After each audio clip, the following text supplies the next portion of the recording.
გამარჯობა, მეგობრებო და გიბრუნდებით ცხელი სიახლეებით. კვარაცხელიასა და დავითაშვილის სახლი გაქურდეს. ქურდობის დეტალები და უცნობი ისტორია ხვიჩაზე. ალისონის ქსოვნელი მამარდაშვილს. ნელ-ნელა ყველაფერი ნათელი ხდება. ამ ვიდეოში მე ბევრი საინტერესო ინფორმაცია მოგიმზადეთ. ამიტომ თხოვნა დამიფასოთ შრომა. გამოყოთ 2 წამი და ავიდეთ ტრადიციულ 2000 მოწონებაზე. ასევე სულ რაღაც 200 გამომწერი გვიკლია რათა ჩვენს მიზანს 90000 გამომწერს მივაღწიოთ. ამიტომ თუ ახალი ხარ, ნუ დაიზარებ არხის გამოწერას. მადლობა თუ შენ ახლა ეს ჩემი ორი პატარა თხოვნა გაითვალისწინე და მოდი დავიწყოთ. წიტაიშვილის მომავალი, რას წერენ უკრაინულ პრესაში. ცოტა ხნის წინ გრანადამ ოფიციალური განცხადება გავრცელა და დაწერა, რომ გიორგი წიტაიშვილმა გუნდი დატოვა. საქართველოს ნაკრების ფეხბურთელი ანდალუსიელთა რიგებში ჯარის წესით იმყოფებოდა და უკრაინულ პრესაში მის მომავალზე ინფორმაცია გავრცელდა. სპორტის მიხედვით წიტაიშვილს დინამო კიევში თამაშის პერსპექტივა არ ხიბლავს. მას სურს, რომ კარიერა სხვა კლუბში გააგრძელოს და ამისთვის რამდენიმე ვარიანტი აქვს, რომელთა შორის სოფია CSKA-ც არის. აღსანიშნავია, რომ CSKA-ს გიორგი შეძენა ზამთარში სურდა, თუმცა იმ დროს მათ არაფერი გამოუვიდათ. უკრაინული გამოცემა კი დასძენს, რომ დინამო კიევის თავკაცი წიტაიშვილით დაინტერესებული აღარ არის. აქედან გამომდინარე კი დიდია შანსი, რომ ქართველი ფეხბურთელი ისე ვიჯარით წავიდეს ან გაყიდონ. ლივერპულის ბრაზილიელმა მეკარემ ალისონ ბეკერმა საკლუბო მომავალზე ისაუბრა და აღნიშნა, რომ პრემიერ ლიგის ჩემპიონში თამაშს არა მხოლოდ მომავალ სეზონში, არამედ კიდევ ერთი წლის განმავლობაში გეგმავს. ეს კი მერსესაიდელთა რიგებში მამარდაშვილის მომავალს კიდევ უფრო ბუნდოვანს ხდის. კერძოდ ბრაზილიელი მეკარე დეტალურად შემდეგ კომენტარს აკეთებს. შორს მიმავალი გეგმების დაწყობას ყოველთვის ვერ იდებოდი, თუმცა ახლა გარკვეული მონახაზი ნამდვილად გამაჩნია. ლივერპულთან კიდევ ერთწლიანი კონტრაქტი მაკავშირებს, თუმცა კონტრაქტში არის პუნქტი, რომელიც კლუბს თანამშრომლობის კიდევ ერთი სეზონით გაგრძელების საშუალებას აძლევს. რამდენადაც ვიცი, ლივერპულში აპირებენ, რომ ამ პუნქტით ისარგებლონ. ახლა ჩემს კარიერაში ერთ-ერთი ყველაზე მნიშვნელოვანი ეტაპი დგება. მსოფლიოს ჩემპიონატი ახლოვდება და მინდა, რომ მას მაქსიმალურად კონცენტრირებული შევხვდე. სწორედ ამიტომ მინდა, რომ სხვა საფიქრალი არ მქონდეს. შესაბამისად, საკლუბო ამბებიც მოგვარებული უნდა იყოს, აღნიშნა ალისონმა. სწორედ ამასთან დაკავშირებით კი მამარდაშვილის შესახებ Sports Illustrated-მა დაწერა, სადაც დეტალურად შემდეგი კომენტარი კეთდება. ალისონის ეს სიტყვები გარკვეულწილად ქსავნელია სწორედ მამარდაშვილისთვის. შეიძლება ჩავთვალოთ, რომ ბრაზილიელი ქართველს აფრთხილებს, რომ ძირითად შემადგენლობაში ადგილის დაკავების იმედი არ უნდა ჰქონდეს. ნამდვილად გაგვიჭირდება სტატისტიკური მაჩვენებლის მოძიება, რომელშიც მამარდაშვილის ალისონზე წინ დაყენება შეგვეძლება.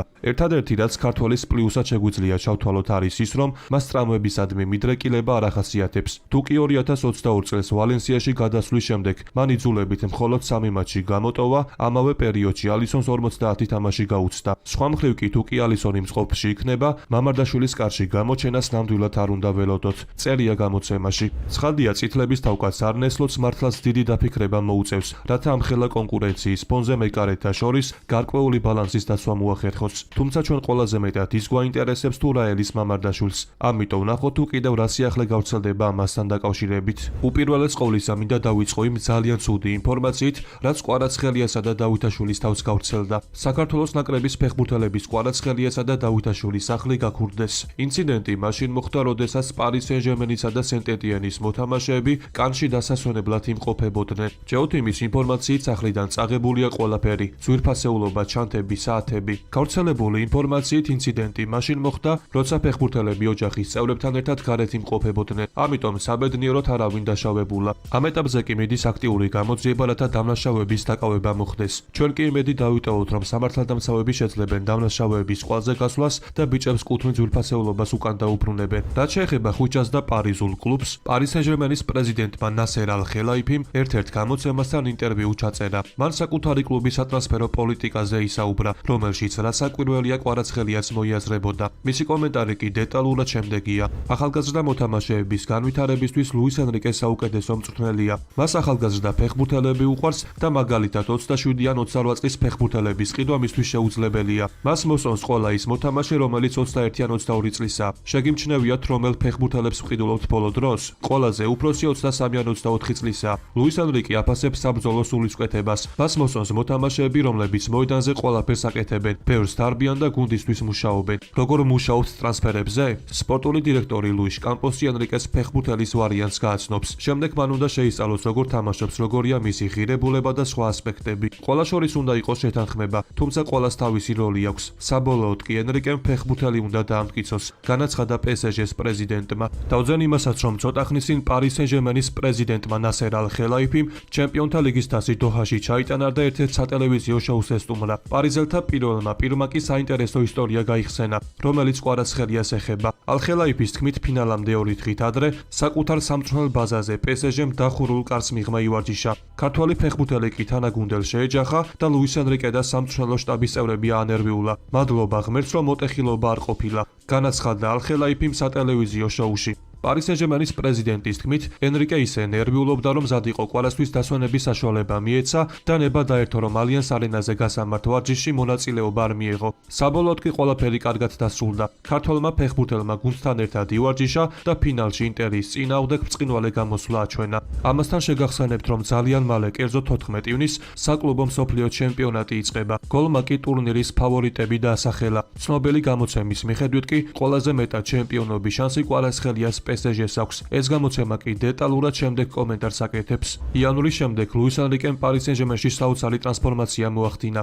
PSG შერცხვენასთან და ჩემპიონთა ლიგის ჯგუფური ეტაპიდან გავარდნასთან ძალიან ახლოს იყო, მაგრამ მანჩესტერ სიტისთან შემოტრიალებულმა მატჩმა პარიზელთა მთელი სეზონი შეცვალა. პარი სენ-ჟერმენმა ჩემპიონთა ლიგა ისტორიაში პირველად მოიგო და ფინალში ინტერი 5-0 გაანადგურა. რა თქმა უნდა, არსებობს რისკი, რომ PSG ისტორიული ტრიუმფის აღნიშვნის გამო გადახლილი იქნება, მაგრამ ლუის ენრიკე შეძლებს და საკუთარ გუნდს შეკრავს, რათა პარი სენ-ჟერმენმა ისევ ლამაზი ფეხბურთი აჩვენოს. წერია გამოცემაში. მე კი შეგახსენებთ, რომ PSG პირველ შეხვედრას 15 ივნისს ატლეტიკო მადრიდის წინააღმდეგ გამართავს. საერთო ჯამში კი პარიზელთა მეტოქეები ატლეტიკო, ბოტაფოგო და სიეტლ საუნდერსი არიან. სპალეტისა და ოსიმენის დაბრუნება ყველაფერი თავდაყირა დადგა. ხვიჩას კონკურენტი ბაიერნში რა ხდება ბარკოლას თავს. ხოლო თუ აქამდე ხარ მოსული, შეგახსენებთ, რომ ჩვენი მიზანია ავიდეთ 2000 მოწონებაზე. რის შემდეგაც ახალი ვიდეო ძალიან მალე გამოვა. მიუნხენის ბაიერნს ბრედლი ბარკოლას გაფორმება სურს. ამის შესახებ ფლორიან პლეტენბერგი წერს. ცნობილი გერმანელი ჟურნალისტის ინფორმაციით, მიუნხენელებს სურთ, რომ შეტევის მარცხენა ფლანგი გააძლიერონ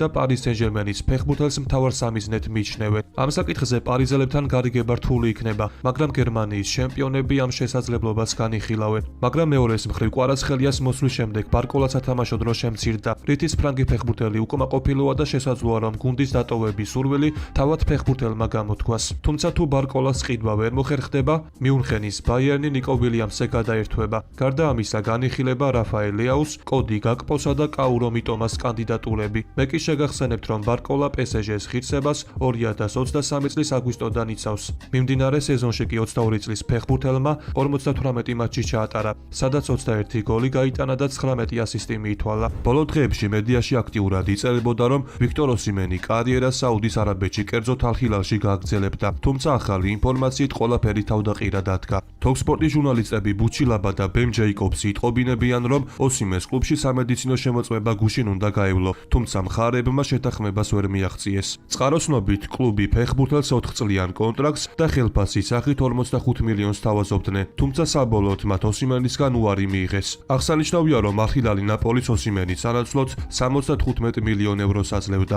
ამ ეტაპზე კი ოსიმენს ორი ვარიანტი აქვს. ერთი ის, რომ ის დათანხმდეს გალათასარაის შეთავაზებას და თურქეთის ჩემპიონატში საბოლოოდ გადაბარგდეს. ან არსებობს მეორე ვარიანტიც. როგორც მოგეხსენებათ, ლუჩანო სპალეტი იტალიის ნაკრებს ტოვებს, ხოლო გავრცელებული ინფორმაციით მას იუვენტუსიდან შემოთავაზება აქვს. როგორც იწერება, იმ შემთხვევაში თუ ლუჩანო იუვენტუსს ჩაიბარებს, ის გუნდში მისვლისთანავე ოსიმენის ტრანსფერს მოითხოვს. ამიტომ ნახოთ თუ კიდევ რა სიახლე გავრცელდება ამ ყველაფერთან დაკავშირებით. დღევანდელ ვიდეოს კი ამით დავასრულებ. მოტივაციისთვის კი თხოვნა, რომ ავიდეთ მინიმუმ 2000 მოწონებაზე. ასევე გამოიწერე არხი, რათა იყო მუდმივად საქმის კურსში. ყველას გისურვებთ ჩართულობას და ბედნიერებას. მე კი მომავალი ვიდეოთი ძალიან მალე დაგიბრუნდებით.